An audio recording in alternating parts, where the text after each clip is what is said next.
Oh, you caught me opening my non-branded alcohol indistinct beverage.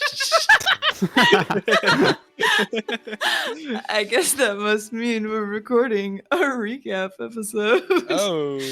Probably means it's even episode 20.5 of Runtpack Goes Planewalking, where we catch you up on what's happened so far. I want to pitch us calling these recap episodes Runtpack Goes Plain Talking, but like PLAINTALKING. Ah. So do you wanna pitch that right now? To the Just people? did. It's there now. Oh, Welcome so to episode now it's 20.5. Runtpack Goes Plain Talking. Once again, let's get into it. Welcome back, everybody. I am your host and DM, Mason. I thought I was the host. No, I'm hosting now. Wow. I'm also called Gumball. Yeah, taking that too. Fuck you! What the fuck? That is my IP. So, on today's episode of Runtpack Goes Plain Talking, we're going to be doing a recap of the first 20 episodes. Now, I know what you guys have been saying in our comments. You keep saying, Runts, how are you going to keep this up when you get to episode 50 and you have to recap 50 episodes in 20 minutes? And the answer is that we will spend more and more time explaining the recap at the beginning of each recap. And that, I think, will help a lot in terms of the time we need. So without further ado, a quick synopsis of the events so far. This will catch you up just so that you can get right in on episode 21, which drops next Monday. Hey. So we begin the story with a group of plane traveling adventurers. This, of course, is set in the D&D 5e multiverse, where we have characters from all over being shunted through a large glimmering portal on the material plane in the quiet farm city of Brightbank. The following characters are thrown through. We have Hire, the blue kobold, a small dragon folk. Hire's a cleric. He's from a plane that worships, I guess, calmness and or apathy. And he's really freaked out about emotions all the time. Big crier, big hugger, you know. Hire worships the god Aether, who basically sends him out to deal with people who have big emotions and to calm them down on the material plane. But now things have gotten a bit dicier with Aether. We also have Jaya, our off-again, on-again hippo folk, which is a gif, who is a gunslinger. He's also old as fuck. Bag of bones. Real fucking old. We also have a couple players here today with us who would love to introduce themselves. I play Sir Orpheus, a ghost from the plane of human warriors Valhalla, who used to serve his beloved, gorgeous, sweet, beautiful, smart Queen Riddicy, but has been unwillingly sucked into the material plane and into the body of Iceland, a human artificer girl. Woo! And I play Dulam, a small robot, a little busted, a little battered from the plane of Mechanus, was unwillingly thrown into the material plane, but now wants to help move all of its friends back to their original planes. All right, awesome. And that is our cast of the first bit of this just grand old campaign.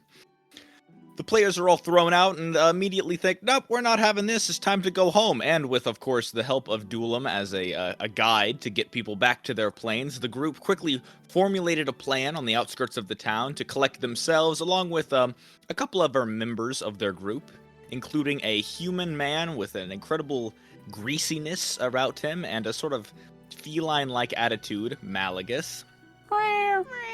They also acquired the support and really the baggage of a few other individuals that they signed up to help bring back to their home planes. Some dead weight. The group then planned to rush back into the town, taking the portal by storm and dashing through it, and by doing so, angering the priest of the town, an individual named Father Luces. Now, Father Luces was... Hold on, I'm getting lost. Hold on a minute. Actually, I'm gonna wait, because I feel like commentary from both of you guys is better. Sounds good. Don't even say nothing. We're waiting. Nothing. Anyway, so like I was saying, I think Maisy might be the biggest dead weight in the group. 100%. Yeah, I'm thinking honestly I this think so, episode we too. just kill. Oh, hey. Okay, Maisy, lock in. You ready? I'm locked in. I'm sorry I had to go. It was an Don't emergency. apologize. Just lock in. You got it? You Yes, there? sir. Got Good, it. Understood, good. sir. Thank you. Father Luchase was irate, furious with the group for their wrongdoings, and really just this sort of unclean, outer world individuals making his way into his town. So he blocked up the portal pretty well, but the group managed to fight through his defenses, blowing up quite a few people with a stick of dynamite they found, thus making their way back through the portal and pulling the unwitting Father Luchase with them, as they all appeared in the sort of interdimensional hub and space between planes, Circad, a small city among a beautiful purpley, greenish, blue forest, and a home to many worldly travelers who sort of get stuck there. It is here that the Runts took Father Luchase prisoner and explored the town, meeting new friends along the way. Here is where we meet Samir. Samir is a construct himself made of clay, though he pretends to be human. And he runs a store which repairs and sells constructs as well as other magical items. Also, he is a close personal friend of Aislinn, the girl Oro is possessing. At Samir's shop, we run into another member of the Runtpack.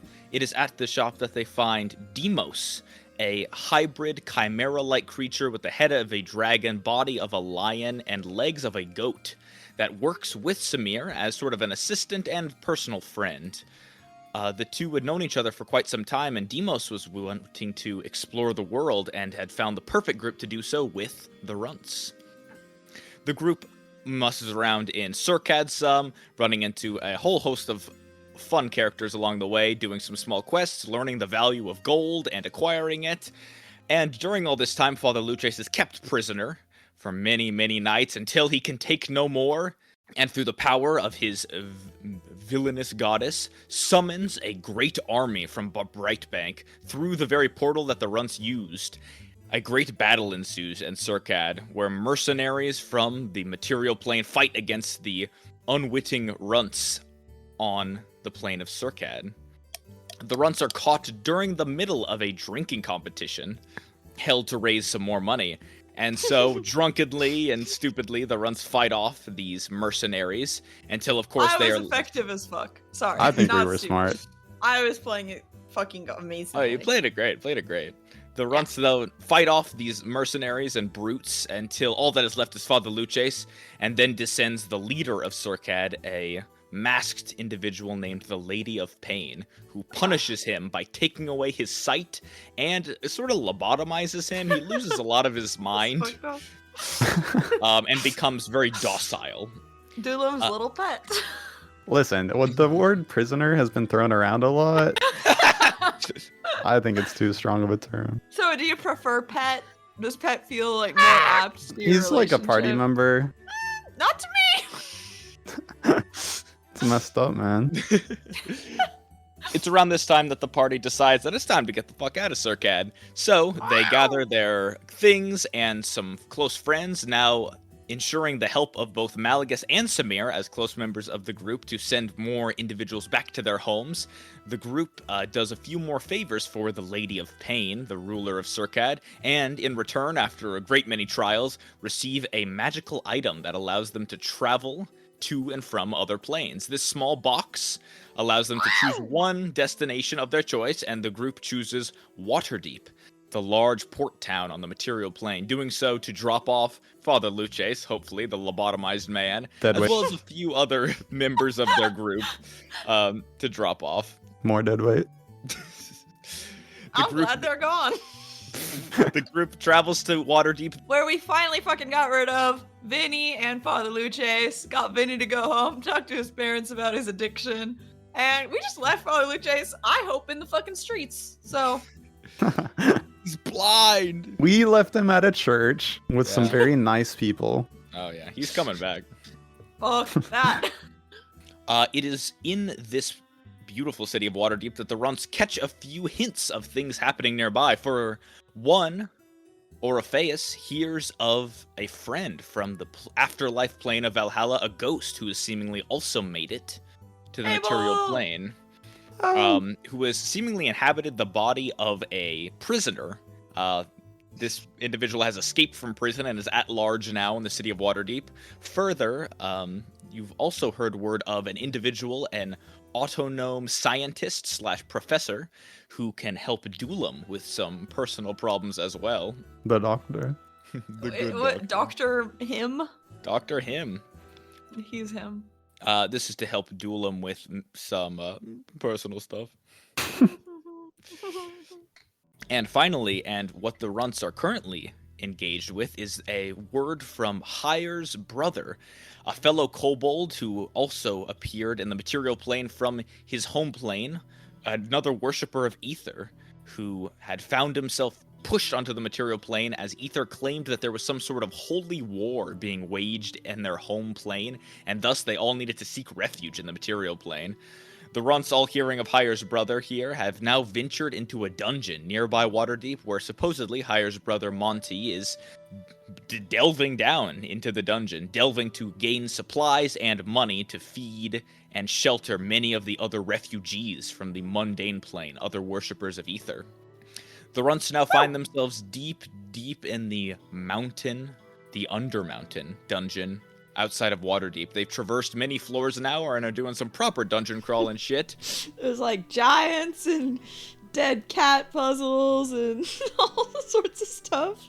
A lot of sinister, shady individuals that they've run into as well. And so we left off taking a long rest before delving even deeper into this dungeon in search of Hire's elusive brother Monty. Probably no hope of survival.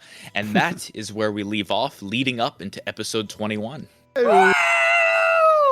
So lots of exciting stuff going on. Just to recap for our characters here, Orpheus is still looking for individuals from the ghost plane of Valhalla, right? Oro is searching for ghosts from Valhalla to talk to try to find a way home, as well as try to do his best to carry over to Caesar morals into this heathenous material plane. Our dragonkin Hire is now searching for other members of his home that are refugees on the material plane and trying to figure out what happened to his home plane and to his goddess. Additionally, Demos has run into one person from his past and killed him on sight. We'll see what happens with additional individuals. What the fuck is Dulam up to? Trying to fix my core that's exploding and trying to return all of you fuckers back home What the hell? so that I can go home and finally make the material plane as lawful as it should be. Okay. I hope you guys have enjoyed this recap, and most of all, I hope you join us next Monday in the Undermountain, delving into the maw of danger itself. You can watch us fucking die. It's a recap before the last episode of this podcast, so join in. Yep, last It'll be one. epic. Right before TPK. Right before TPK. Can't wait. I mean, sorry you wasted your time with this when there's gonna be 4 new characters 2 weeks from now. But for real, come join us next Monday. And in the meantime, check us out on social medias, our Reddit, r/Runtpack. You can find all our links in our Spotify bio. We've got an email for you to send your fan fiction. Oh, and follow We're our on polls. Answer our Spotify, polls. All our Apple polls. Music. Can you wait your fucking turn? We're The on polls. Spotify, Answer the Apple polls. Music, Answer in the poll. Amazon Podcasts. And every episode, we have a poll for you to answer. Please answer these polls. We wouldn't ask them if we didn't want to hear your opinion. I don't care if it's the week the episode came out or 10 years later. I want you to tell me I have the sexiest voice. I put a lot of work into it, you guys. I've been growing this voice my whole life. Now, everybody, see you next Monday.